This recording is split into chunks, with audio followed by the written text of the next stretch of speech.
The LSAT is no longer a predictable exam. Last week, LSAC quietly removed the comparative reading comprehension passage for some test takers without announcing it in advance. And they have now confirmed that going forward, you will not know ahead of time whether your LSAT reading comp section will have comparative reading or not. Of course, you will get the same score out of 180. Reading comp will have the same weight, and technically the LSAT is considered the same exam. And LSAC is deliberately introducing this uncertainty.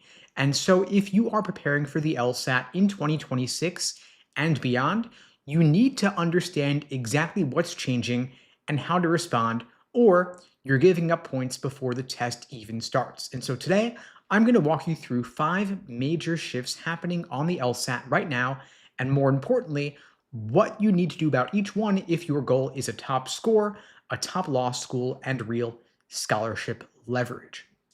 And unfortunately, none of these changes were rolled out gently. None of them came with much, if any, warning.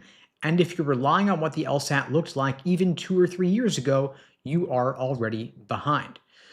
Now, let's talk a bit about what January LSAT test takers experienced. They sat down for the LSAT, opened up reading comprehension, and they did what everybody does, that quick structural scan before they began reading. And then they noticed, of course, there was no comparative passage. No passage A, no passage B, no paired or dual set, just 4 single passages. And instantly, a lot of them, their brains jumped to the same conclusion a lot of people had, that something must be wrong with the test. This must be the unscored experimental section, or maybe there was a glitch. But nothing was wrong. And since then, after the fact, LSAC has now confirmed this is how reading comprehension will work going forward. Some scored sections will include a comparative passage and some won't, and you will not know which one you're getting in advance. So the first big shift on the LSAT in 2026 is that reading comprehension is no longer predictable. For years, ever since June 2007, students were trained to expect one dual comparative passage in reading comp. They might have mentally braced for it or budgeted extra time for it. And so, for those test takers, their brains learned a pattern. And unfortunately, when that pattern disappeared, a lot of people weren't able to adjust. They hesitated and searched for something that unfortunately wasn't there. And all that happened before they even answered a single question. And so that is the real trap. The LSAT doesn't punish you for not knowing what's coming because, of course, they're always looking to change things up, but they will punish you for hesitating once the clock is running. And so here's what you should do instead. On test day, your scan of the section should take only a couple of seconds, and you should not be expending any emotional energy during that scan. You should just be looking to answer one simple question. Do you have a comparative or dual passage, or do you just have 4 single passages? Because ultimately, your actual job on reading comp never really changes. You're always answering the questions: what is the author doing? How is the passage structured? Which viewpoints actually matter? And of course, where does the author stand? What is their opinion? If they could leave you with only one central idea, what would that idea be? Those questions apply every single passage, regardless of the format. Now, the good news is that counterintuitively, for many students, 4 single passages are actually easier because the comparative passages, they add moving parts, they increase your cognitive load, and they kind of slow people down. And so if these passages used to drain your time, this new change can quietly work in your favor, but only if you stay calm enough to let it. And if comparative passages were your strength, you're still fine because that prep wasn't wasted, even if you don't experience one, because you've still been working on tracking viewpoints, recognizing contrasts, and your general awareness of the structure of the passage. And that shows up everywhere across the reading comp section. Now, the second big shift is that LSAT score inflation is real and it's accelerating, meaning it's only getting worse. A 170 does not mean what it used to. Top law schools are reporting record high medians. In the ABA 509 reports that came out a couple of weeks ago, LSAT medians continue to rise nearly 2 points on average per school. And so every top 14 law school is now at a 170 LSAT median or above. And even those outside the T14, the mid-tier schools, the regional schools, their medians are creeping upwards as well. That is the current admissions environment. And so you might be wondering, why is this happening? And there are a couple of major forces at play. The first is that people are just prepping more seriously than ever before, studying harder, studying longer. Secondly, we've got extra time accommodations becoming far more common. LSAC is granting more accommodations for extra time, extra breaks, time and a half, double time, even triple time, being able to take the LSAT over the course of multiple days. We've also got the removal of logic games, making the test easier to approach and easier to study for because there's just less material to study. One additional factor a lot of people don't even think about is that the LSAT's offered more frequently than ever before. It used to be offered only 4 times a year. Now it's offered 8 times a year, so it's easier to retake. There's always another LSAT test date coming up just around the corner. And whether you think any of this is fair doesn't really matter because this is the field that you're competing in. And so if you're targeting competitive schools, first and foremost, you should know that last year's medians are not safe targets because by the time you apply, they're already outdated. Schools are always looking to raise their standing in the rankings, the US News and World Report rankings, of course, and that is directly determined by the LSAT and GPAs of the entering class. We also got to look at scholarship leverage. And the higher your LSAT score, the more scholarship negotiation leverage you're going to have because schools can, of course, afford to be selective. There are more people than ever applying to law school. LSAT and law school applicant numbers are up roughly 50% over the past 2 years. And so law schools, of course, are not increasing class sizes by 50%. So there's more people competing for a limited number of seats. So you got to compare yourself to those applying now in the current applicant pool, given the LSAT score inflation.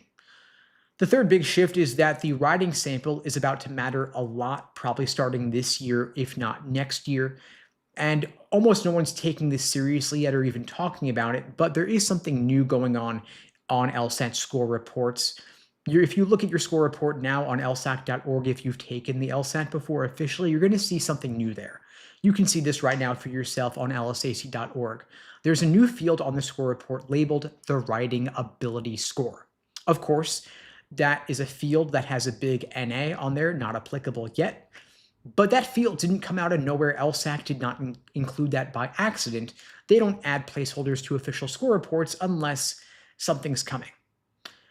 And what's coming is actually going to solve a real problem for law schools because law schools admissions officers are dealing with their 3 pressures at once. Application essays, first and foremost, are increasingly AI assisted. Even strong essays cannot reliably demonstrate strong writing ability because, of course, the applicant could have been using ChatGPT to help them write the essay. We've also got a lot of LSAT score inflation compressing the top end. Too many people with high scores. We also have accommodations changing how timing differences are interpreted. Basically, law schools won't know whether you got extra time or not, and so they just consider the score as given. And so they need an additional metric. They need a signal that is standardized, it's timed, it's proctored, and something that nobody else could have helped you with. And so the LSAT argumentative writing sample being scored solves a lot of these problems. That's why law schools are pushing for LSAC to score it. They've been pushing for several years now. Even back in 2024, LSAC published a blog post on their website indicating that they are analyzing data from the new argumentative LSAT writing prompt to see its validity and reliability to provide a scored writing assessment in the future. LSAC then last year updated the website indicating that they will still not score the writing sample for this admissions cycle, but this cycle ends in June of 2026. So it is possible that sometime in the next couple of months, LSAC will announce that starting in the second half of 2026, they will begin scoring the writing sample. If they don't score it this year, they will almost certainly score it next year.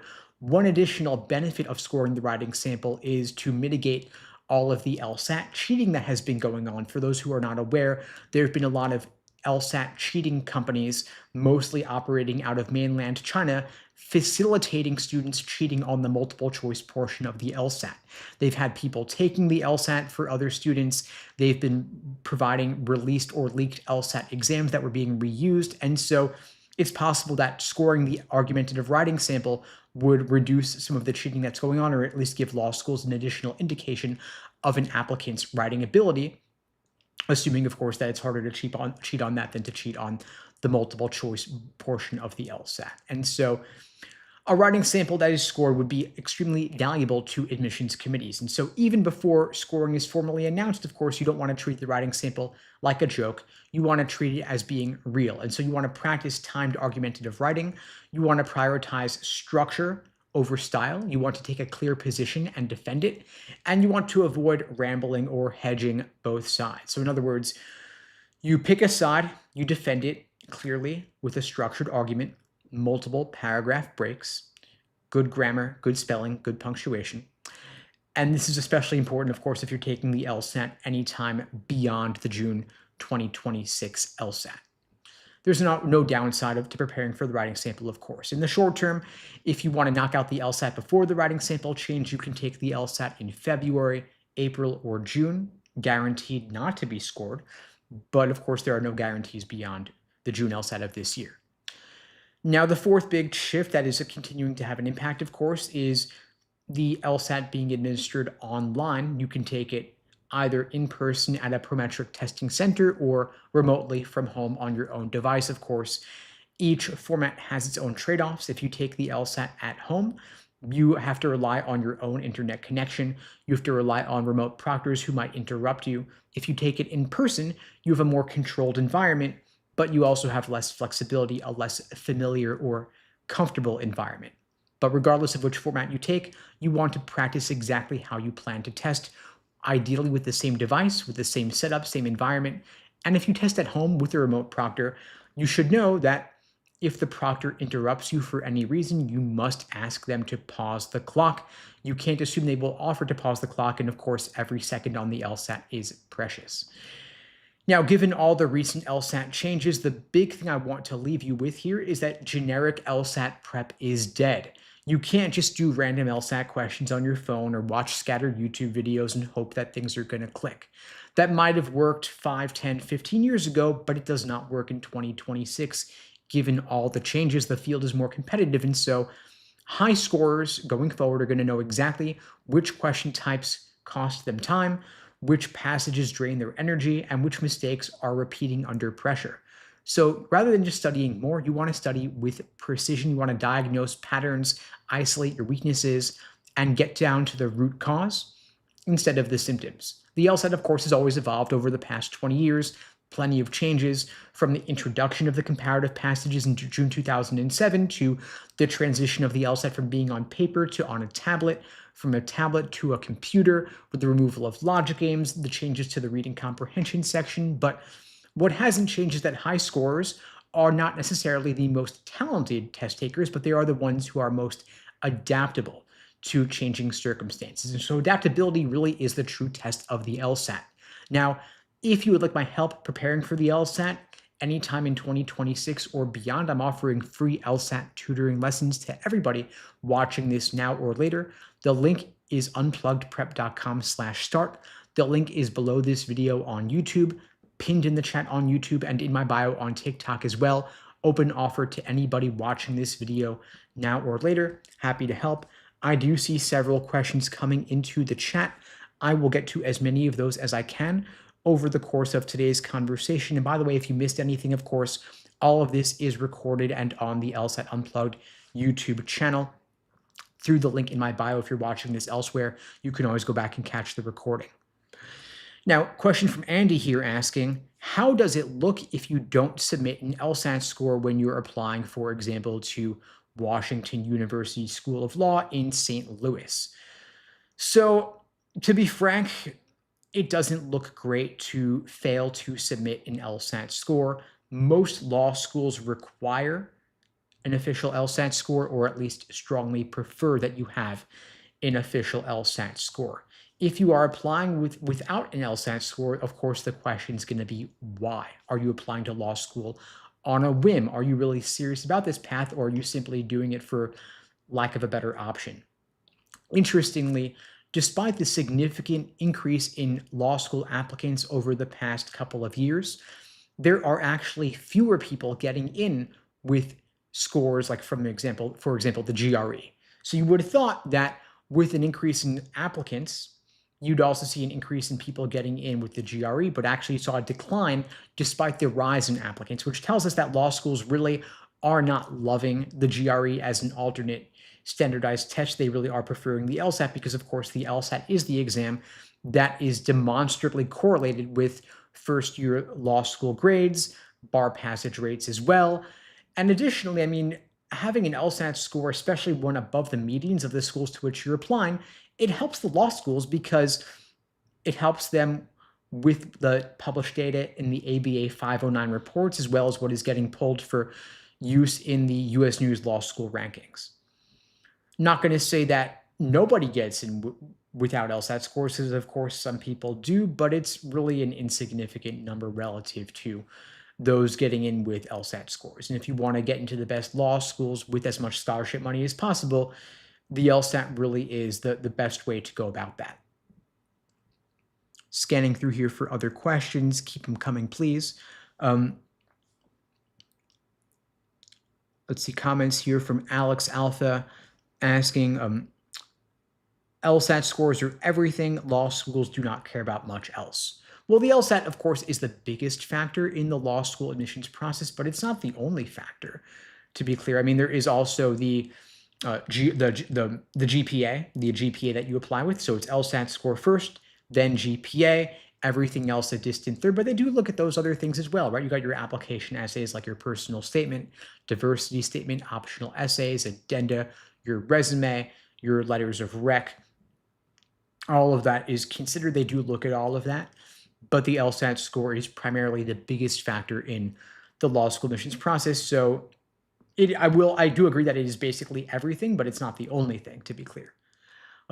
Braden's asking, do you have any thoughts that LSAC will do a surprise move and grade the writing sample before making it public, perhaps for February, April, or June? Is that a possibility? Well, I suppose that anything is possible, technically speaking, but I really wouldn't expect them to grade the writing sample without any prior announcement. LSAC actually apologized after the fact for failing to announce the removal for some test takers of the comparative reading comprehension passage.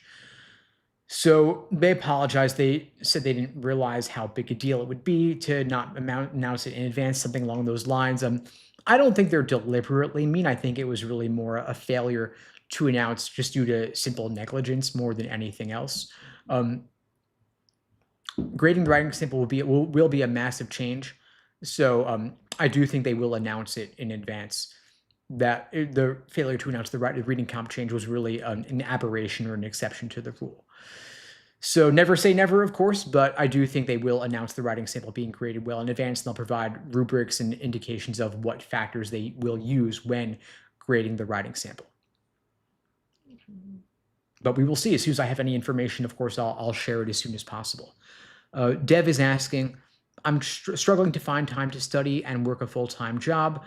Do you have any recommendations? Yeah, I do actually. One thing we help our students with at LSAT Unplugged is crafting a solid LSAT study plan, and many of our students are working full-time or are in school full-time or both, even potentially. And so when it comes to finding time to study for the LSAT, I always recommend that you block off time in your calendar, ideally a consistent time of day, a consistent day of week. So when you're working full-time, you want to look at before work, like early morning, during work, like during lunchtime or any downtime you have at work.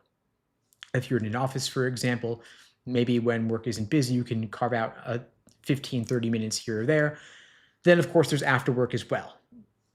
I always like to recommend that if you are commuting to work, that you study somewhere at work or nearby work before getting home, because once you do get home, it's all too easy to veg, for lack of a better word. You want to take it easy. You want to relax. Then there's all the temptations of distractions like roommate, significant other, family, Netflix, what have you. And so I recommend that you definitely study outside of the home as much as possible. If there's a library or a coffee shop nearby your office at work, that might be a good way to go. Then, of course, you have weekends. And if you can wake up early on the weekend and knock out 3 or 4 hours in the morning, you can then enjoy the rest of your weekend day guilt-free.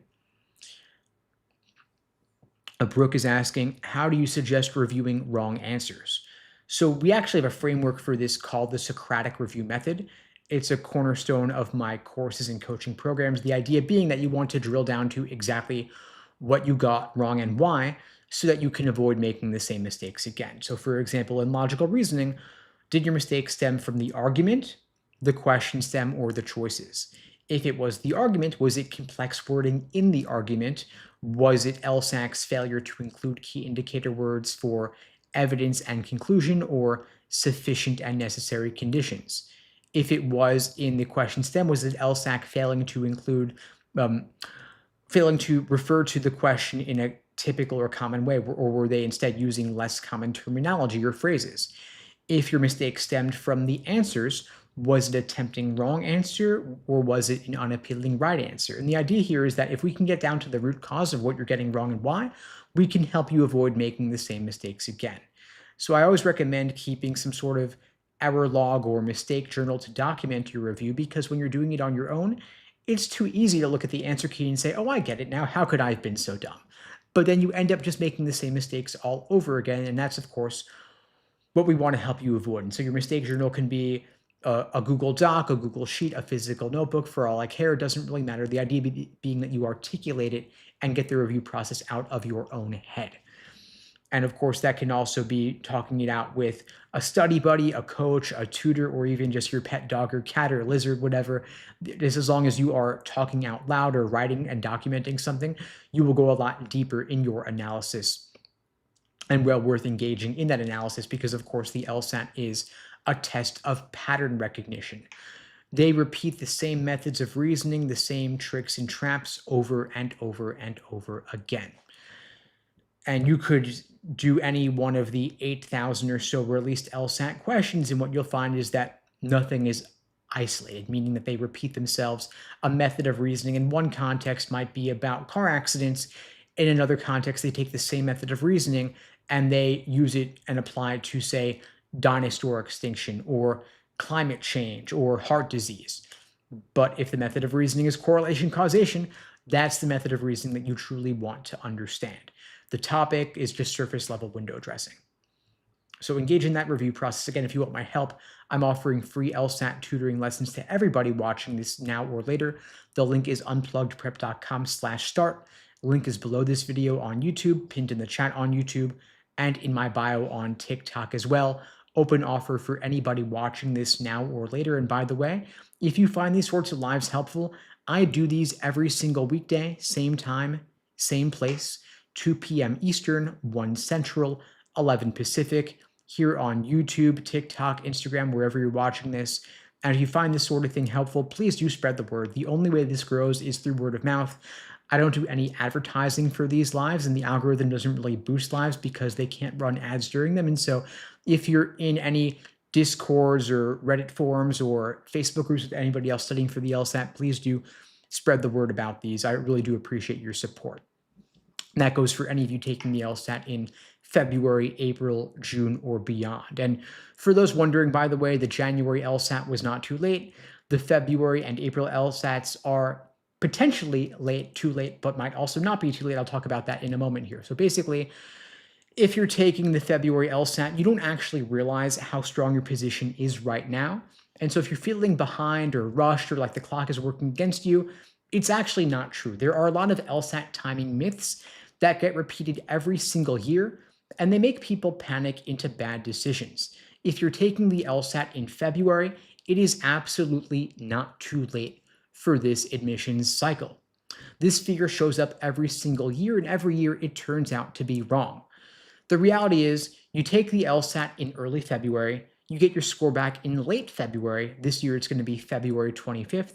And if you submit your applications within a couple of days of score release, you are still on time for the vast majority of US law schools to start law school roughly 6 months later. Many law schools are still reviewing applications well into March and April, and some are even making offers later than that. And the most important thing to remember is that law schools do not care when you took the LSAT. They just care about what score you earned. Law schools are evaluated based on medians. The rankings, the scholarships, and their internal targets are all driven by the numbers. Stronger LSAT scores help them, weaker scores do not. But when you applied is not a factor. And so if the choice is to apply earlier with a lower score or to apply later with a higher score, the second option almost always wins. Getting a few more points on the LSAT can make the difference between getting waitlisted and getting in, or paying sticker price and getting serious scholarship money. And that trade-off is worth it. Now, if you're taking the April LSAT, you are also in a great position for the following cycle. Because if you take the April LSAT seriously, you see exactly where you stand. You can retake it in June or August if you need to, and apply the moment applications open in the fall with your best possible score. The nice thing here is that it removes the pressure from resting on a single test date, and it turns the LSAT into a controlled process, meaning that you are planning ahead for next cycle. And all of this matters more now because the LSAT is shorter and simpler than it's ever been. Logic Games is off the test, of course. They've replaced it with a second scored logical reasoning section, meaning there is now less material to study than at any point in modern LSAT history. Logical reasoning is now 2/3 of your score, meaning that every improvement you make in logical reasoning counts twice. Of course, this doesn't mean the LSAT's easy, but it is simpler. That means there are fewer parts, less context switching, and fewer skills that you have to learn. Now, when people say the LSAT feels unpredictable, what they usually mean is that they haven't stayed with the same core skills long enough to see the repetition. But once you do, the randomness disappears. Now, of course, officially there are 15 to 17 different logical reasoning question types, depending on how you count them, but not all of them matter equally. The three most common types are necessary assumption, inference, and flaw. And if you master those three, you are building a foundation that supports pretty much everything else. Now, if you're short on time, especially those of you taking the LSAT in just 1 month in February, those are your highest yield areas, starting off with necessary assumption. Those questions teach you how arguments actually function because they force you to ask and answer one critical question. What must be true for the argument to work? And that single skill improves your performance across the entire section because once you understand the assumption, you know how to strengthen the argument, how to weaken it, and where it's vulnerable. The other types like strengthen, weaken, and flaw all rely on that same insight. Now, inference questions reward precision. They're not about what sounds reasonable, they're about what the facts actually force to be true. And the most common mistake here is reading too generously by adding assumptions or letting words like probably creep in. Inference questions demand discipline. If the text does not require it to be true, it doesn't count. And the funny thing is, this carries directly over into reading comprehension. So it's going to benefit you there too. Now, flaw questions are personally one of my favorite types of logical reasoning questions because they're the most predictable. The test makers reuse the same flawed arguments again and again. For example, correlation causation, confusing necessary and sufficient conditions, or simply restating the premises. If you can ID the flaw before you read the choices and prephrase it in your own words, the question changes completely because you're no longer searching for the answer, you're just looking to match your prephrase. Now, the LSAT has been around for decades, and during that time, LSAC has not invented endless new reasoning styles. There are a limited set of argument structures, limited reasoning errors, and limited types of wrong answers. And the cool thing is that once you've reviewed enough official practice tests properly, you start seeing the same ideas recycled with different wording, and of course, that is not an accident. The LSAT is not trying to surprise you. It's testing whether you can stay disciplined when familiar ideas show up in unfamiliar clothing. That's also why there are nearly 60 official exams in the current format, numbered 101 to 159 on LSAC's LawHub platform. The nice thing is that you don't actually need to do all of them. And if you do too many without deep review, you're just wasting your time. You want to get exposure by doing a limited set of exams, and then you want to analyze them to learn from your mistake. And if you were to work through even 10 to 15 exams in the current format, and you truly understood why every right answer is right and why every wrong answer is wrong, you will have seen almost everything the test can throw at you. Now, let's talk about timing because that's where anxiety does the most damage. There is a built-in gap between when you take the LSAT and when you get your score back, approximately 2 to 3 weeks. And during that time, especially for those of you taking it in February, that's when you finalize your personal statement, your optional essays, your resume, and you remind your recommenders to get you those letters. If you use that time well, when your score arrives, you can hit submit that same day, even that same hour. If you have a strong LSAT score plus a complete polished application, it puts you in a much stronger position than applying earlier with a weaker LSAT score. So if you take timing and use it to your advantage, you're going to have much more control over your outcome and still be able to apply this cycle than you would have thought. Now, I see a lot more questions coming in here. I'll get to as many of those as I can. I saw Dev is asking, are my courses in Eastern time? So we have students taking our courses all over the world, but of course we accommodate those taking who live in Eastern time on the East Coast. And so we have our classes Monday through Thursday nights in the evenings at 8 p.m. Eastern. And then of course for your one-on-one coaching sessions, you can book those whenever is best for you, morning, noon, or night, any day of the week, including weekends, so we can always accommodate your schedule. And if you want to talk through your particular schedule, I know that you mentioned that I think you said you're in school full time, right? So, or you're working full time. So we can definitely help you out. Just feel free to book that LSAT tutoring lesson with me for free at unpluggedprep.com/start. Open offer to everybody watching this, by the way, now or later. We could talk through your particulars and help you craft a plan of attack for whenever you're taking the LSAT. Sephora is asking, what do you recommend for memorizing what you read on reading comprehension? I lose track halfway.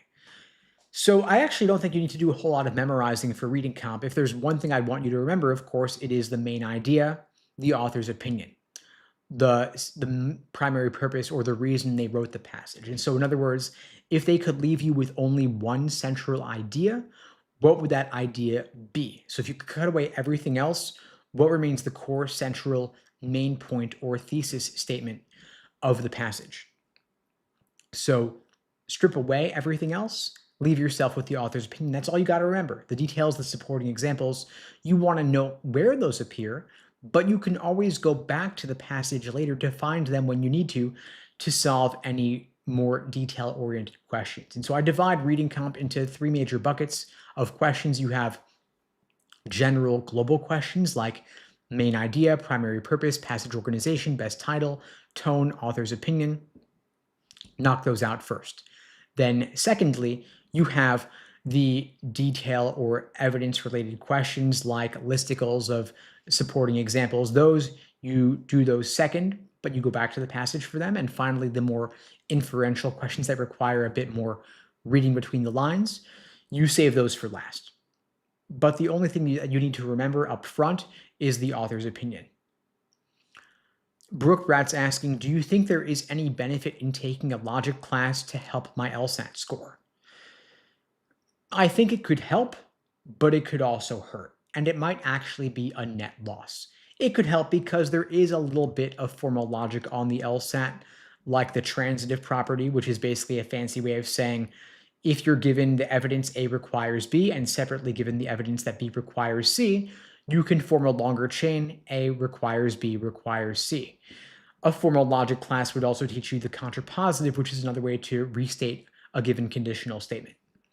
But it could also confuse you. It will give you a lot more formal logic and a lot more formal logic notation than is actually necessary or useful for the LSAT. And finally, a logic class could potentially harm your GPA. And so on net, I would say probably don't do it unless you are really interested in it legitimately and passionate about formal logic and you think you would enjoy it and also do well in it. But as user 2748 said, stick with resources that are more specific to LSAT prep in particular. I agree with that advice. I think that that's going to do a lot more for you for both your LSAT score and also to avoid harming your undergraduate GPA.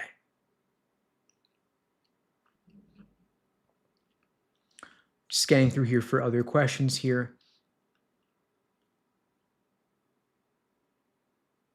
Sephora is asking advice on working on timing when you're testing. So the LSAT, of course, is strictly timed. You have 35 minutes to solve approximately 26 questions. So only about a minute and 24 seconds per question or so. And not all questions are of equal difficulty, right? So they get harder as the section goes on.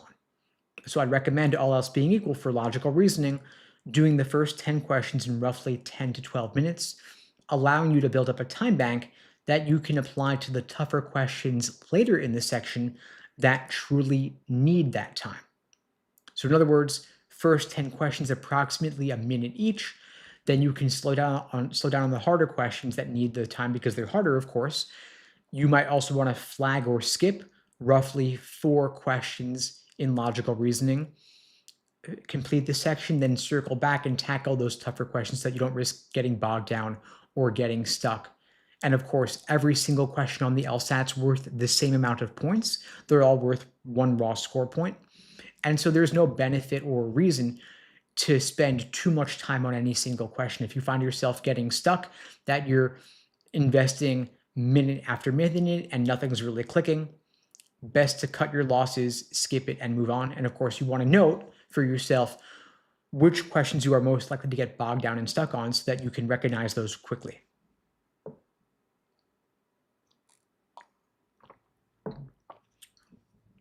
Jack is asking, what do you think is better for practice, drilling or timed sections? So they both have their benefits. It's like asking for fitness, what's better, strength training or aerobic exercise? They both have their benefits. It's really a question of what are you trying to optimize at this particular point in time and what are your weak areas. So at LSAT Unplugged, we use the LASER approach when designing study plans for our students. LASER is an acronym standing for Learning, Accuracy, Sections, Exams, and Review. We design every study plan along these lines. Learning is building a foundation, learning the different sections and the different question types. A is for accuracy, drilling questions by type to better understand the proper perspective from which to view each section and each question type. S is for sections, doing individual timed sections to work on your pacing. E is for exams and endurance, doing full-length timed practice tests. And R is for review. We use the Socratic review method. So we generally approach the exam in that order: learning, accuracy, sections, exams, and review. So accuracy is the drilling that you alluded to. S is the sections, doing them timed as you alluded to. They both have their place. So when you are earlier in your prep, still familiarizing yourself with the patterns associated with a given question type, drilling is good to do. But at a certain point, you got to move on to doing timed sections to work on your pacing, how you allocate your time over the course of the section, making sure that you are good with your time management, not getting bogged down, not getting stuck, completing the section with a couple of minutes to spare, but not too much time to spare. Then, of course, you also have full-length exams. And so drilling is good early, sections is good somewhere midway through, but you also want to get to full exams to work on your endurance. For those of you taking the LSAT in February, less than 1 month away, I would recommend sooner rather than later transitioning to doing full-length exams. Ideally, you want to have at least 10 to 15 full-length timed exams under your belt before the big day, so that test day itself will be like just another run-through. But if you're taking the LSAT in April or June, might be better off doing more drilling or more sections.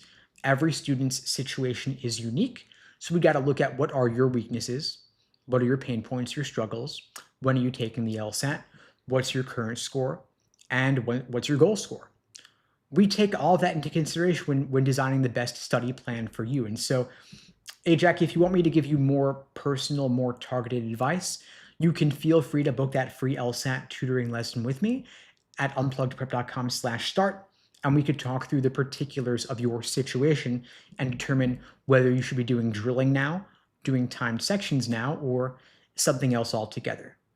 We always want to personalize the advice to the individual student. And so same goes for you, Spencer. By the way, you're taking the LSAT in February. It might come down to doing full-length exams, might come down to doing individual sections. If you're taking the LSAT in February, probably not drilling at this later stage. Spencer, I know you're asking me, what's the best single piece of non-study advice for the February LSAT? I mean, I can give you study advice, but what would non-study advice look like? I'm not really sure how to answer that. Best piece of non-study advice. Well, I do recommend taking a day off here and there so you don't burn out. So that would be advice related to not studying. When we craft study plans for our students, we usually build days off into the plan because we don't want you to burn out. So that might be studying 5 days out of 7 over the course of the week, maybe 6 days out of 7, but taking a rest day is often not really a bad idea because we don't want you to burn out. So take a day off here or there, get your sleep, diet, exercise, relaxation. Performing at your best typically involves taking care of yourself, quality of life, right? Avoiding burnout. The LSAT is a marathon, not a sprint. And so we want you to be in top form, which means you're walking in on test day feeling fresh and ready to crush it. Lily's asking how to write a good addendum. I have a high GPA, but a lower LSAT score. I mean, the truth is that honestly, law schools weigh your LSAT score more heavily than your undergraduate GPA. So it's great that you have a high GPA, of course, but there is a lot of grade inflation. And so my best advice here would actually be to raise your LSAT score and retake to get a higher LSAT score. I think that's going to benefit you more than writing an addendum because ultimately the numbers are the numbers and no addendum will explain away a low LSAT score because they're going to wonder, why didn't you just retake? I mean, the LSAT's offered 8 times a year. There's always another one around the corner. And so they're going to think to themselves, if you're applying in January, why didn't you just retake it in February? In contrast, you can write a low GPA addendum because you can't redo undergrad. Your GPA is fixed, presumably. You're probably already out of undergrad or soon to graduate. And so you're not going to redo all of undergrad. If you had a particular bad class or due to a personal issue like a family emergency or whatnot, or a health crisis, that was unavoidable. And you weren't going to redo that entire semester, presumably, but your LSAT you could retake. Now, if you had, for example, on the LSAT, a bad proctor, a tech issue, nerves and anxiety, you can, of course, explain that in a short, matter-of-fact LSAT addendum. And law schools will consider that as appropriate context, but given the removal of a lot of the retake limits on the LSAT, all that's left is you can't take it more than 5 times in 5 years, 7 times for life. And if you get a 180, you can't take it again. So they're going to wonder, did Lily hit her retake limits? They'll look at your LSAT score report and they'll see that maybe you didn't hit the limits. And so the question is, why didn't you retake it? And the LSAT score is a more demonstrated predictor of first-year law school grades and bar passage rates than the GPA is. And so they're going to want to see the score. If you can't retake for whatever reason, of course, it is what it is. But I would first ask why you can't retake it. That's my number one advice. But secondly, for any addendum, keep it short, matter-of-fact, concise. Don't make excuses or throw a pity party. Rather, simply explain matter-of-fact the reasons for the situation in your case, why the LSAT score was lower, and for others, it might be why the GPA was lower. So I hope that's helpful. I'm just giving this advice in the interest of best serving you as much as I can.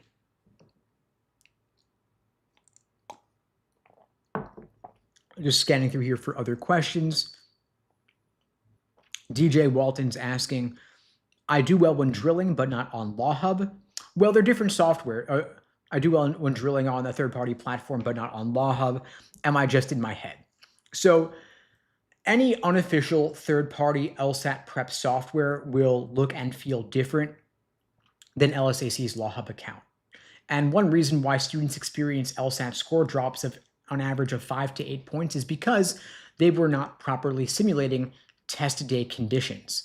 And so in order to mitigate the experience of that sort of drop between unofficial, unverified software and LawHub is to do your practice tests on LSAC's LawHub, because that is the only software that exactly replicates what you'll experience on test day officially. You also want to transition from drilling questions by type to doing full-length timed exams, because test day is not a drill.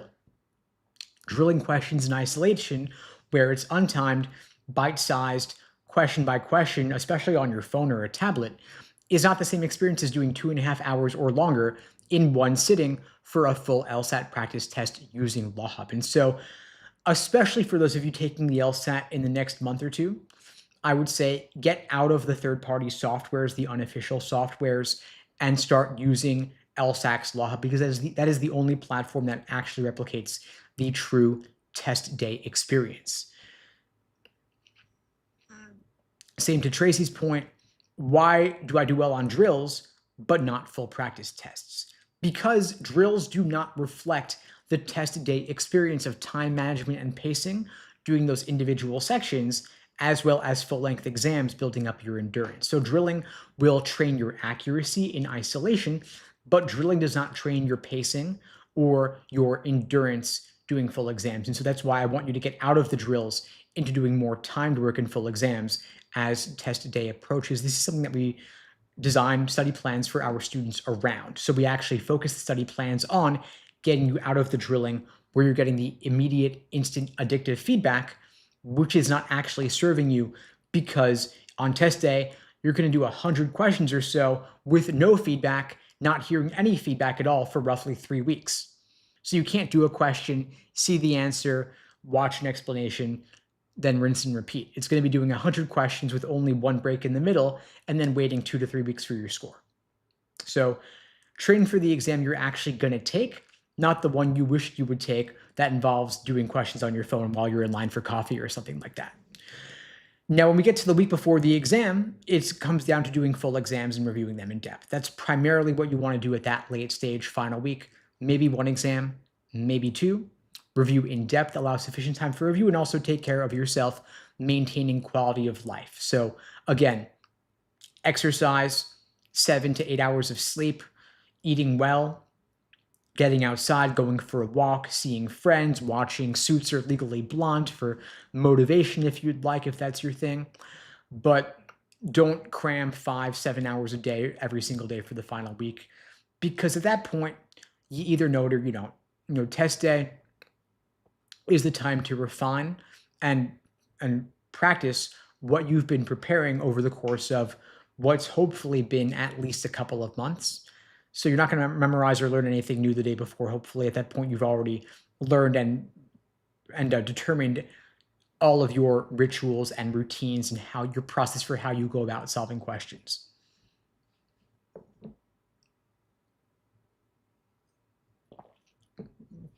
Brooke Brad's asking, what would be a good LSAT score target as an older, non-traditional student with a 3.8 GPA?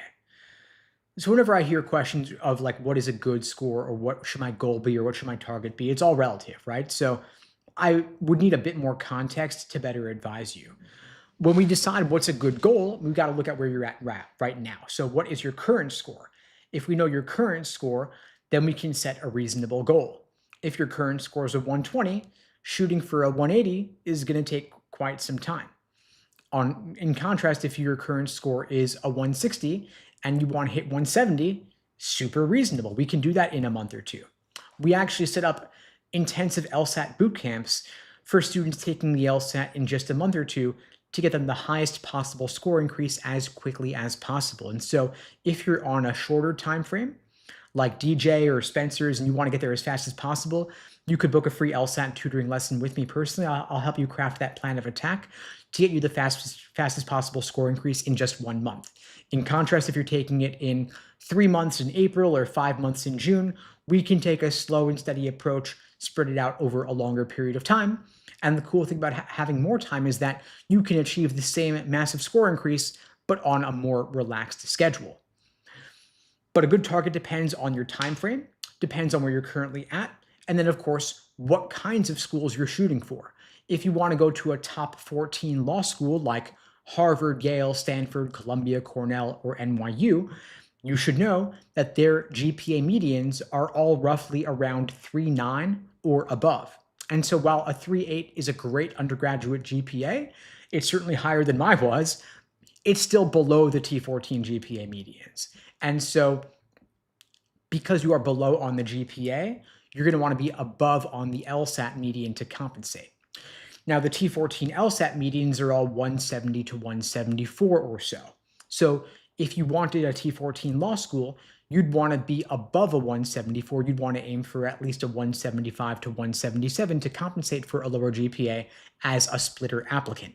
However, not everybody's aiming for a top 14 law school. If you want to go to a lower ranked school, you might not need as high an LSAT score, but you might still want to shoot for a higher LSAT score anyway, because the higher your LSAT score is, the more scholarship money you're going to get. And getting more scholarship money is awesome because law school tuitions are insane. Nobody wants to pay sticker tuition. The average cost of attendance at law schools in the US is roughly $84,000 per year, considering tuition, fees, books, housing, and so on. Multiply that figure by 3, we're looking at $250,000.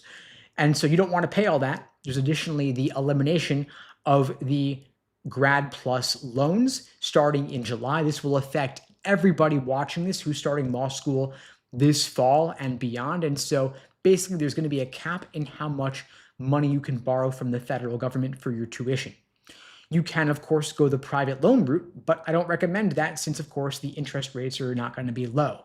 So what you want to do is you want to get scholarship money in merit aid to reduce the cost of your attendance, reduce the tuition that you're liable to pay, and that will make it easier to go to law school without taking on massive debt. So basically, the short answer is whether you want to go to a top 14 law school and get into the best possible ranked law school, or you want to get massive scholarship money, or both, the path forward is the same.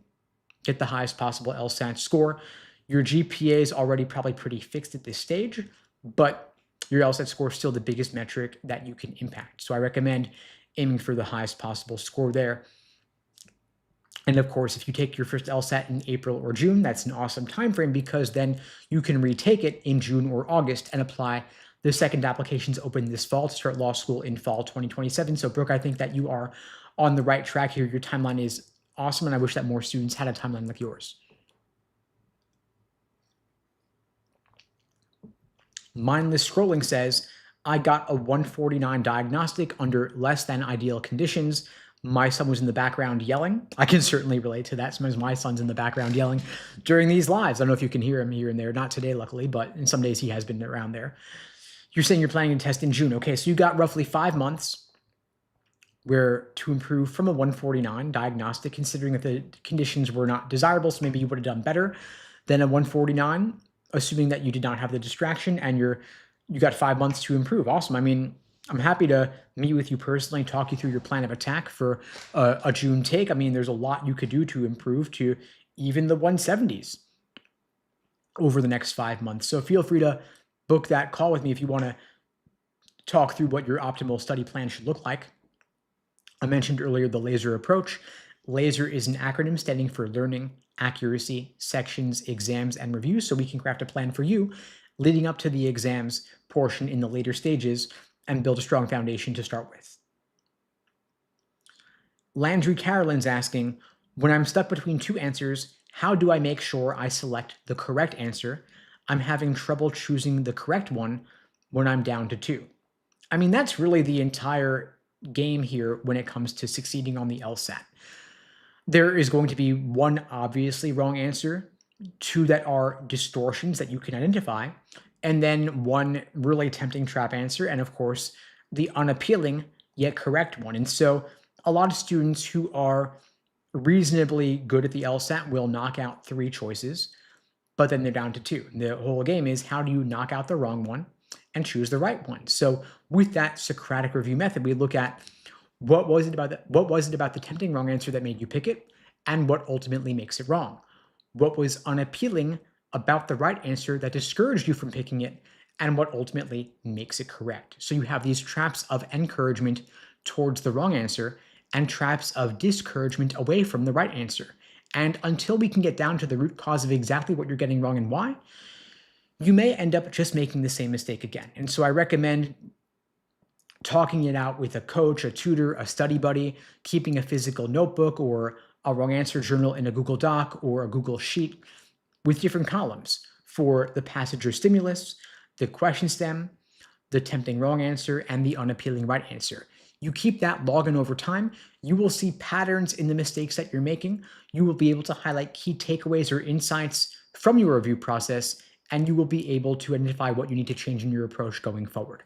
And if you want to talk through your situation, the patterns in your mistakes, I'm offering free LSAT tutoring lessons to everybody watching this. The link is unpluggedprep.com/start. The link is below this video on YouTube, pinned in the chat on YouTube, and in my bio on TikTok as well. Open offer to everybody. And if you find these helpful, I do these lives every single weekday, same time, same place, 2 p.m. Eastern, 1 Central, 11 Pacific, here on YouTube, TikTok, Instagram, wherever you're watching this. If you find this helpful, please spread the word. The only way this grows is through word of mouth. I really do appreciate your support. Share it on your socials and your Discords, Reddit forums, Facebook groups, and what have you. I'll see you all tomorrow, same time, same place. And in the meantime, I'll wish you all the best and take care. Thanks for joining.